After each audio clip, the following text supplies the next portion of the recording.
Hello students, इससे पहले वाली वीडियो में मैंने आपको ये बताया था कि कौन कौन से फैक्टर्स हैं जो केमिकल काइनेटिक्स में रेट ऑफ रिएक्शन पे इफेक्ट डालते हैं। तो यहाँ पर मैंने आपको केवल फैक्टर्स के नाम बताए थे इससे पहले वीडियो में। आज वन बाय वन उन फैक्टर्स को हम करेंगे कि कौन सा फैक्टर है जो रेट ऑफ केमिकल रिएक्शंस पे इफेक्ट डालेगा। तो सबसे पहले मैंने फैक्टर जो बताया था आपको, फैक्टर्स अफेक्टिंग द रेट में, factors affecting the rate of chemical reactions. कौन कौन से फैक्टर्स हैं जो केमिकल रिएक्शंस पे अफेक्ट डालते हैं। सबसे पहले मैंने जो फैक्टर आपको बताया था that is concentration of reactant, कि रिएक्टेंट का जो कॉन्सेंट्रेशन है वो कैसे रेट ऑफ रिएक्शंस को अफेक्ट करेगा। तो ये हमने 11th क्लास में भी पढ़ा है केमिकल इक्विलिब्रियम चैप्टर में कि rate of a chemical reactions, किसी भी केमिकल रिएक्शंस का जो रेट होता है, rate of reaction is directly proportional to the molar concentration of reactant। यदि हम फॉरवर्ड रिएक्शंस की हम बात करते हैं तो फॉरवर्ड रिएक्शन में reactants are convert into products.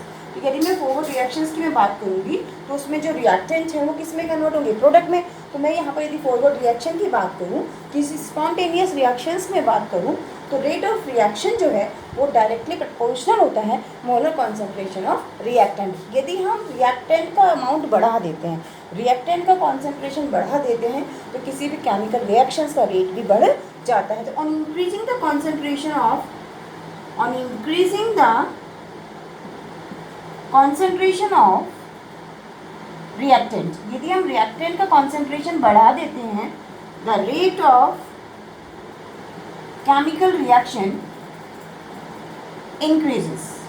यदि हम रिएक्टेंट का कॉन्सेंट्रेशन बढ़ा देते हैं तो किसी भी केमिकल रिएक्शंस का जो रेट होता है वो भी इंक्रीज हो जाता है, because rate of reaction is directly proportional to the molar concentration of reactant. For example, यदि हम इसका एग्जाम्पल कंसिडर करें, एग्जाम्पल में suppose that combustion of fuel, हम कंबशन ऑफ फ्यूल की हम बात करते हैं। Combustion of fuel will be faster, combustion of fuel will be faster in the presence of pure O2 than air। अब यहाँ पर क्या डिफरेंस है एयर में और प्योर O2 में?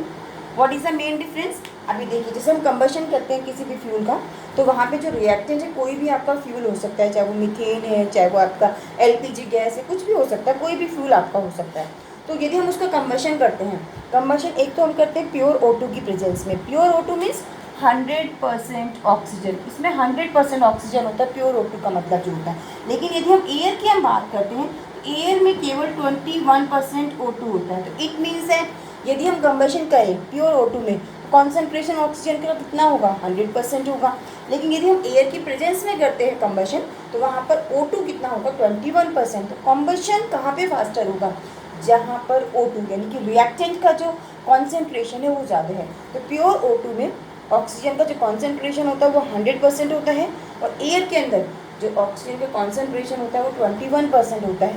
तो ऐसे ही हम कह सकते हैं कि जो कंबशन ऑफ फ्यूल है will be faster in presence of pure O2 than air, because in pure O2 the concentration of O2 is 100%, but in air the concentration of O2 is only 21%. So we can see that rate of reaction is directly proportional to the molar concentration of reactant. Now the next factor is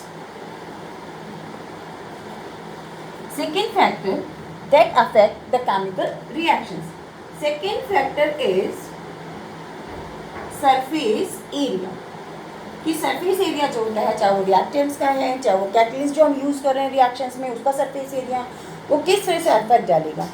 suppose that इसका हम example ये ले सकते हैं surface area में, ये हम कहते हैं कि जो रेट ऑफ केमिकल रिएक्शन होता है, rate of chemical reaction is directly proportional to the surface area. जितना बड़ा सरफेस एरिया होगा उतना ही ज़्यादा उसका रेट ऑफ रिएक्शन भी होगा। तो we can say on increasing the surface area rate of chemical reactions increases. For example, इसका हम एग्जांपल दें, on increasing the surface area, on increasing the surface area rate of chemical reaction increases. यदि हम surface area बढ़ाते हैं तो rate of chemical reaction क्या हो जाता है, इंक्रीज हो जाता है। अब क्वेश्चन ये राइज होता है कि ऐसा क्यों हुआ, ऐसा क्या हो गया सरफेस एरिया बढ़ाने पर कि रेट इंक्रीज हो गया। फॉर एग्जाम्पल, जैसे हम एग्जाम्पल की बात करते हैं, कंबशन ऑफ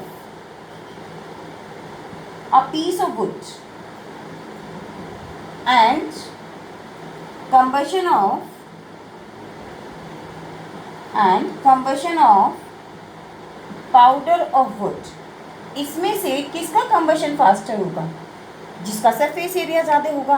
तो यहाँ पर सरफेस एरिया किसका ज़्यादा है, पाउडर ऑफ वुड का जो सरफेस एरिया है वो ज़्यादा है, और पीस ऑफ वुड का जो सरफेस एरिया है वो कम है। यहाँ पे कंबशन किसका फास्टर होगा, combustion of powder of would, combustion of powder of would will be faster because of its large surface area, because of its large surface area, क्योंकि जो पाउडर ऑफ वुड है उसका सरफेस एरिया ज़्यादा है और जो piece of would है उसका सरफेस एरिया कम है। अब ऐसा क्या होता है, अब यहाँ पे क्वेश्चन अराइज होता है कि ऐसा क्या हुआ, सरफेस एरिया बढ़ाने पर rate of chemical reactions increase हो गई। तो हम इसको दूसरे एग्जाम्पल से भी समझ सकते हैं, क्योंकि जो सरफेस एरिया ज़्यादा होने से जो रिएक्टेंट मॉलिक्यूल्स होते हैं वो आसानी से एब्जॉर्ब हो जाते हैं। तो सरफेस एरिया बढ़ाने से ऐसा क्या हुआ, सरफेस के ऊपर सरफेस एरिया बढ़ाने से ऐसा सरफेस के ऊपर क्या हुआ जिससे केमिकल रिएक्शंस का रेट फास्ट हो गया। तो हम इसे दूसरे एग्जाम्पल से समझ सकते हैं। मान लीजिए हमारे पास कैटलिस्ट है निकल, निकल कैटलिस्ट की प्रेजेंस में कोई भी केमिकल रिएक्शंस हो रही है, इट इज द निकल कैटलिस्ट, ये आपका निकल कैटलिस्ट, राइट। इसकी प्रेजेंस में कोई भी केमिकल रिएक्शंस हो रही है। अब यहाँ देखिए हमने क्या किया, कोई भी केमिकल रिएक्शंस में यदि nickel catalyst as a catalyst participate करता है, तो ये जो है ये 1 2 3 4 5 6 7 8 व्हाट आर दीज, ये निकल के सरफेस पे 1 2 3 4 5 6 7 8 ये निकल के सरफेस है, निकल कैटलिस्ट के सरफेस है, और इसके चारों तरफ ये फ्री बॉन्ड्स हैं। सरफेस पे जो है ये फ्री वैलेंसीज हैं, फ्री बॉन्ड्स हैं, जिनको हम कहते हैं अनबैलेंस फोर्सेस, अनबैलेंस साइड्स और एक्टिव साइड्स। यदि हम यहाँ पर देखते हैं कि निकल की जो सरफेस है, निकल की सरफेस पे कितने फ्री वैलेंसीज हैं, 1 2 3 8 फ्री वैलेंसीज हैं, 8 फ्री साइड्स हैं। तो यहाँ पर एक्टिव साइड्स अनबैलेंस फोर्सेस कितने हैं, 8 हैं।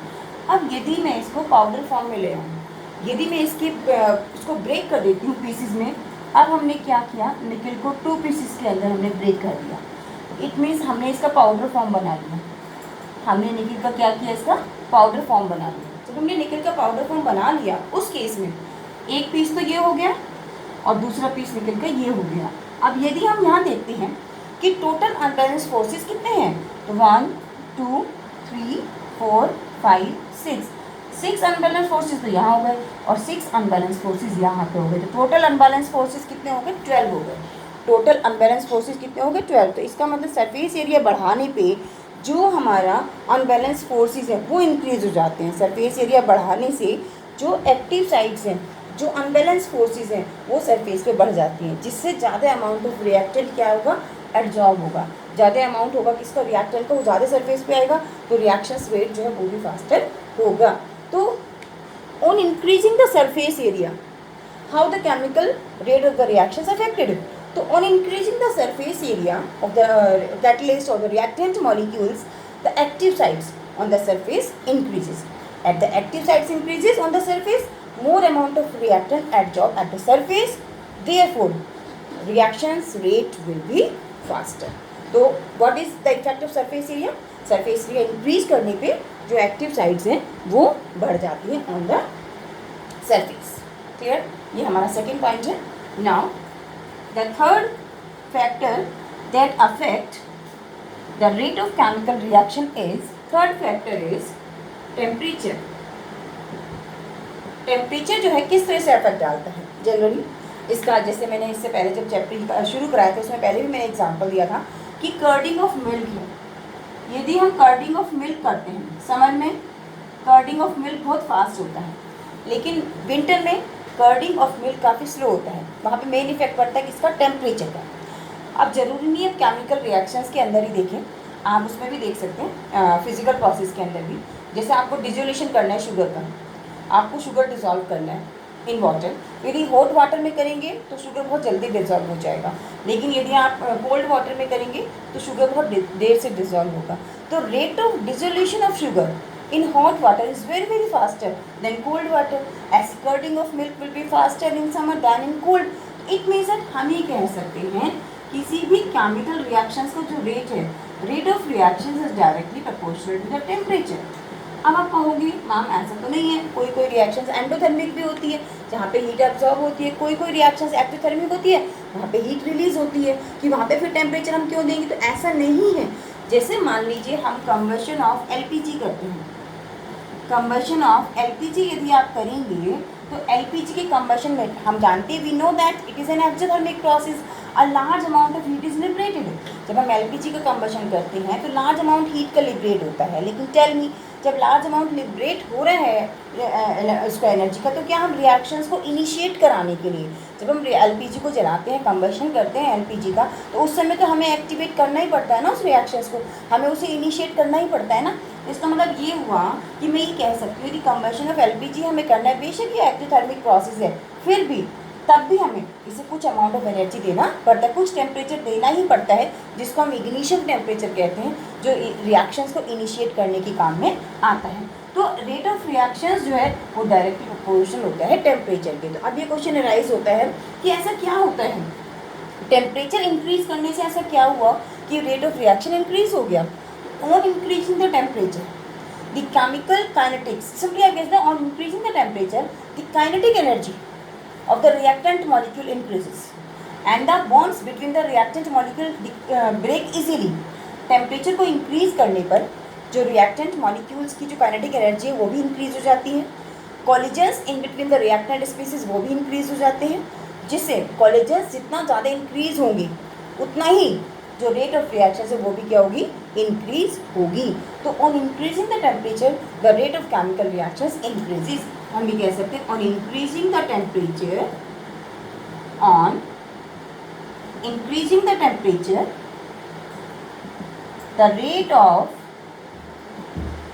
केमिकल रिएक्शन इंक्रीजेज, बिकॉज जो रेट है केमिकल रिएक्शंस का वो इंक्रीज हो जाता है। क्यों? Because kinetic energy of reactant molecules or kinetic energy of reactant molecules or collisions in between reactant molecule increases, collisions in between reactant molecules increases। तो simply हम ये कह सकते हैं यदि हम टेम्परेचर इंक्रीज करते हैं तो रेट ऑफ रिएक्शन भी इंक्रीज हो जाता है, because on increasing the temperature kinetic energy of reactant molecules as well as collisions in between the reactant molecules increases. So we can say that on increasing the temperature and अभी तो हम temperature का effect केवल consider कर रहे हैं कि किस तरह से इफेक्ट करता है, आगे बहुत डिटेल्स में इसी चैप्टर के अंदर आप डिटेल्स में भी पढ़ोगे कि टेम्परेचर का इफेक्ट कैसे इफेक्ट